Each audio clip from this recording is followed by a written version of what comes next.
She stepped off the train with a letter full of promises, and a heart still open at 52. But instead of a welcome, he looked her over like spoiled goods. "You looked younger in your listing," he said. The townsfolk watched.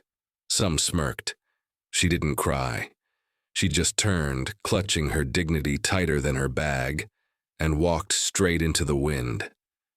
What she didn't know, a man was waiting, not the one who judged her worth, but the one who saw it.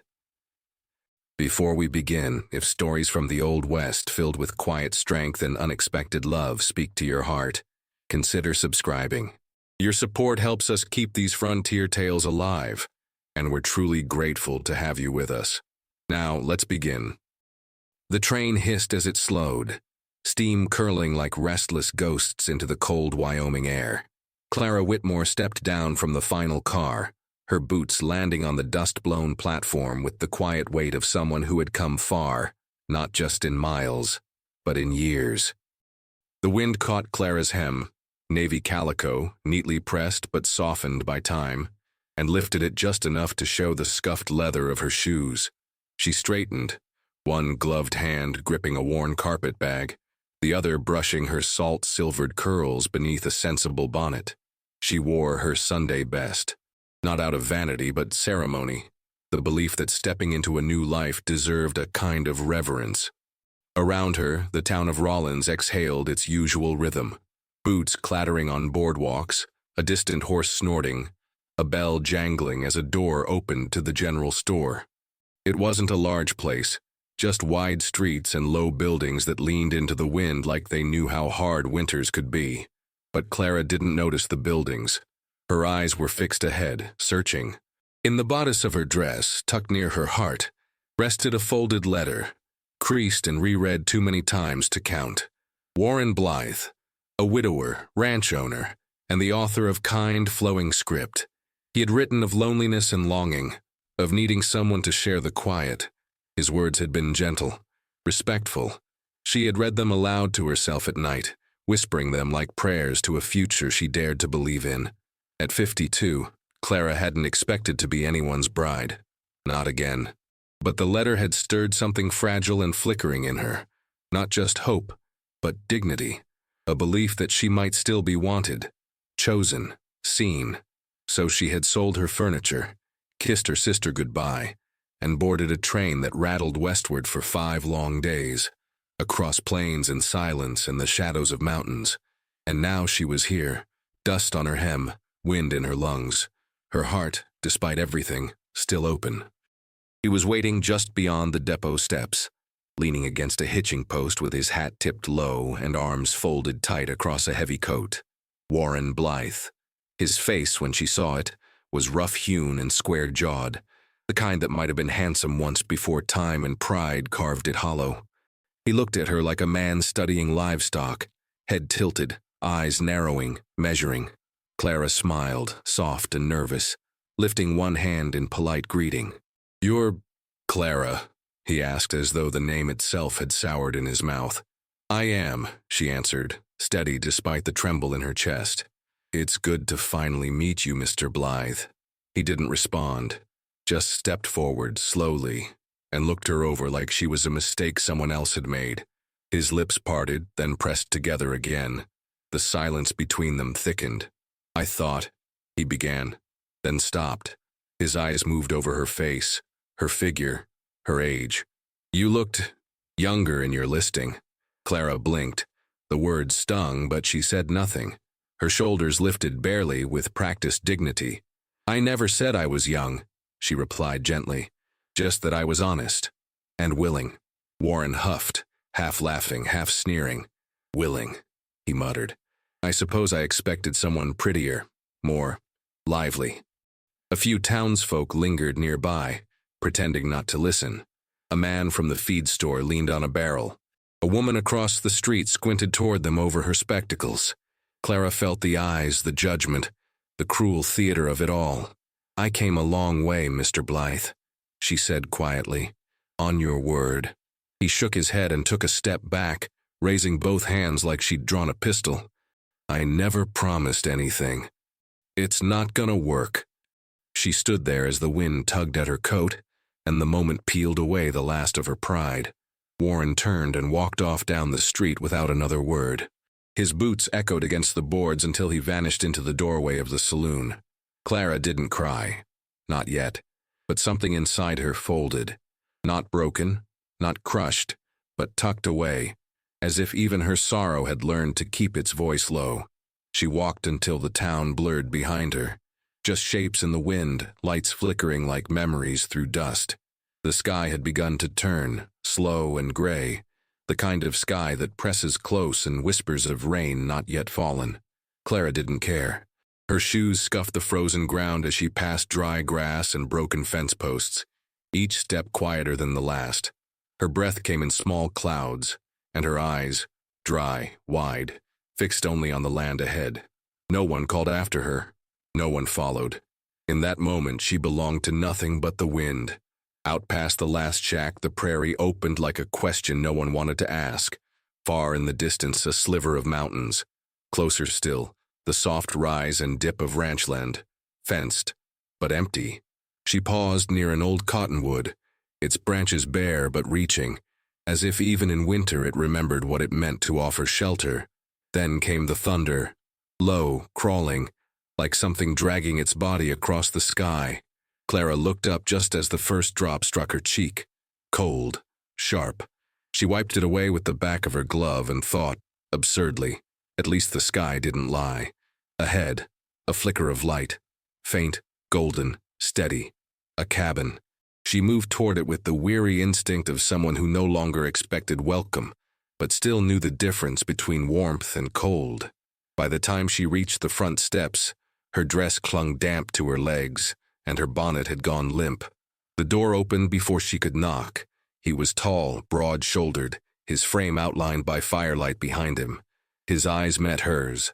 Not startled, not angry, just watchful, as if he recognized the look of someone more lost than dangerous. "You'd best come in," he said simply. Clara hesitated, but the cold pressed harder now and the wind shoved at her back like a mother insisting her child forward. So she stepped inside, into the scent of wood smoke and stew, and into the presence of James Thatcher, a man who, in that single moment, offered more grace than the one who had summoned her across half a country. The door closed with a soft click behind her, sealing out the storm and everything that came before it. Inside, the air was thick with heat, and the scent of pine, stew, and worn leather. Clara stood still, her hands clutching her bag like a lifeline. The cabin was modest. One room, a low bed tucked beneath a quilt, a pot hanging above a low fire, shelves lined with worn books and jars of beans and preserves. A coat hung on the wall beside a rifle. It was a lived-in place, a place that knew silence, a place where loneliness had settled without apology. James moved with quiet purpose, not speaking more than he had to. He brought her a towel for her hair, then gestured toward the hearth. "You can sit," he said. "Dry off." She did, slowly. Her hands shook as she unpinned her bonnet and laid it beside the fire. He poured her a bowl of stew and handed it to her with the caution of a man who had learned that even kindness could bruise. They ate in silence, the only sounds the crackle of flames and the soft clink of spoons against enamel. It was only after a long while that he spoke again. "Name's James Thatcher. This place used to belong to my father. He passed 5 winters ago." Clara nodded. "Clara Withmore." Her voice was soft, shaped by the echo of train tracks and Warren's disdain. "I was supposed to start a new life today, but it seems that was a misunderstanding." James didn't pry. He only glanced at her, the corner of his mouth tilting slightly. Not a smile, but something near it. "Well," he said, "maybe it wasn't the wrong day, just the wrong man." That made her pause. The fire popped, casting shadows across the cabin walls. "I'm sorry for intruding," she said, not looking at him. "I didn't know where else to go." "You didn't intrude," he replied. "A storm's a storm, no one should face it alone." Outside, the wind howled through the eaves. Inside, 2 strangers sat in a pool of firelight, not speaking of their wounds but not hiding them either. And in the hush between words, something quiet began to mend. The storm deepened as night settled. Rain slashed against the windows like a fury denied words, and thunder rolled low across the hills.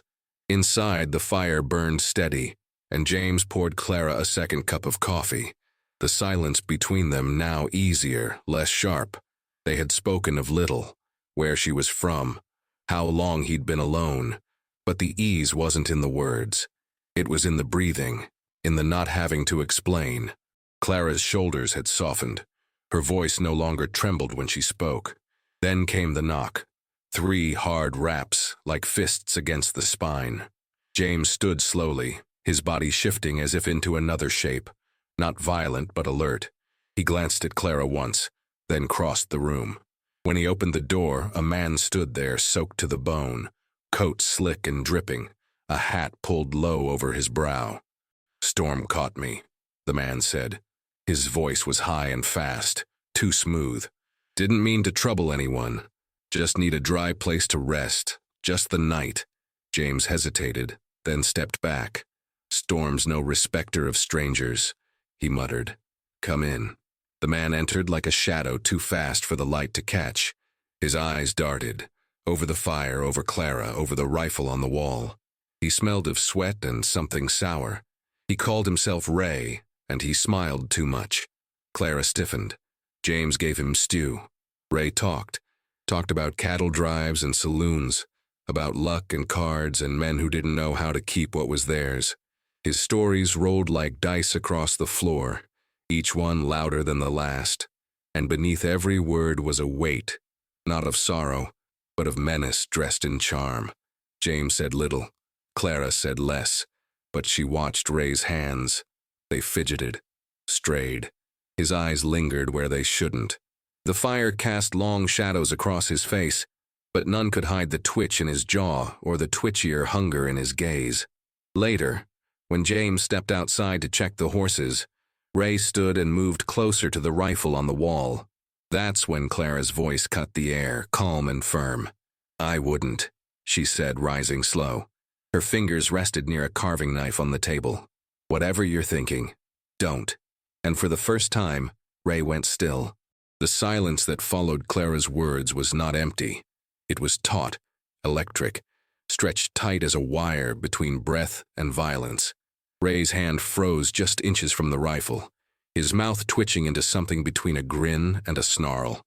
"Now, don't go getting nervous, ma'am," he said slowly, but the sugar in his tone curdled at the edges. "Just thought it was a fine piece. Thought I'd admire it is all." Clara didn't flinch. Her hand remained by the carving knife, steady, fingers curled not in fear but resolve. The firelight danced across her face, casting her in warmth and warning both. "My father taught me to shoot when I was 12, she said, "and my first husband taught me when not to trust a man's smile." Ray's eyes narrowed. "That a threat?" "It's a truth," she said. James returned then, the wind at his back and a quiet in his step that stopped the moment he stepped inside. He saw Ray's position, Clara's hand, the way the rifle hung heavy in the space between. "Something wrong?" he asked evenly. Ray stepped back, all smoothness again. "Not at all. Just some confusion. No harm done." James didn't move toward the rifle. He moved toward Clara, stood beside her, not shielding, not controlling. Just there, a solid presence, calm and grounding. "I think it's best you head out at first light," he said to Ray. "You'll find the trail easier once the rain lets up." Ray looked between them, and for a moment the man was stripped of pretense. His face hardened, the mask slipping to show something darker, entitled, angry. But he said nothing, just spat into the fire, the hiss loud in the silence, and slumped back into his corner like a dog denied meat. That night, Clara didn't sleep. Not because of fear. Fear was a thing she'd grown used to. No, what kept her awake was the hum of adrenaline, the echo of her own voice steady in her ears. She had drawn a line. She had stood her ground. No man, not Warren, not Ray, would decide her value again. And in the quiet before dawn, James stoked the fire and poured her coffee without a word, placing the mug in her hands like an offering, like respect. The dawn broke soft and gold, laying quiet fingers across the cabin floor. Ray was gone by first light, leaving behind nothing but muddy prints and the kind of silence that comes after a storm. Thick, alert, still. Clara watched him ride off from the porch, arms folded, her breath steaming in the air. James stood beside her, not speaking. They didn't need to speak. Not yet. The days that followed unfolded like pages turning slow and careful. Clara stayed. Not because she had nowhere else to go, but because something in the cabin, in James, made staying feel like a choice rather than a compromise. They shared work without fanfare, chopping wood, tending the stove, patching a broken hinge on the door. They moved around each other like dancers who'd never practiced, but still somehow knew the rhythm.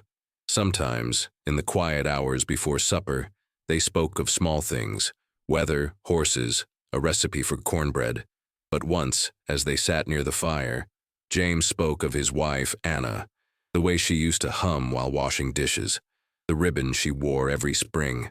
He didn't weep. His voice was flat, steady, but somewhere beneath it lived a loyalty too deep for grief to touch. Clara listened, nodding softly. She spoke then of her first husband's anger, of long years spent shrinking herself, and of the letter from Warren Blythe that made her believe she could begin again. James didn't interrupt, just listened, fully, as if her past, painful as it was, deserved space to breathe. Then, on a bright afternoon laced with birdsong and thawing snow, Warren returned. He rode into the clearing like someone trying to reclaim something, his hat in his hand and his pride cracking beneath his boots. James was hauling water. Clara was hanging linens. When she saw Warren, her hands paused on the clothespin. Her body didn't tremble. Not this time. "I was wrong," he said, not looking at her. "I didn't mean what I said. I came back to make it right." He pulled a paper from his coat. A marriage license. His voice lowered. "You can still be mine." Clara stared at him, slow and steady. "No," she said. "I was never yours. Not then, not now, and certainly not for the asking." The community hall buzzed with the hum of fiddle strings and shuffling boots. Oil lanterns cast golden halos across the worn wooden floor, and laughter spilled from every corner like creek water after thaw. Clara stood at the edge of it all in a simple blue dress, her hair pulled back, silver strands catching the light. James offered his arm, and she took it, not as a girl swept off her feet, but as a woman walking forward by choice. They entered together, and heads turned. Whispers flicked like moths through the room.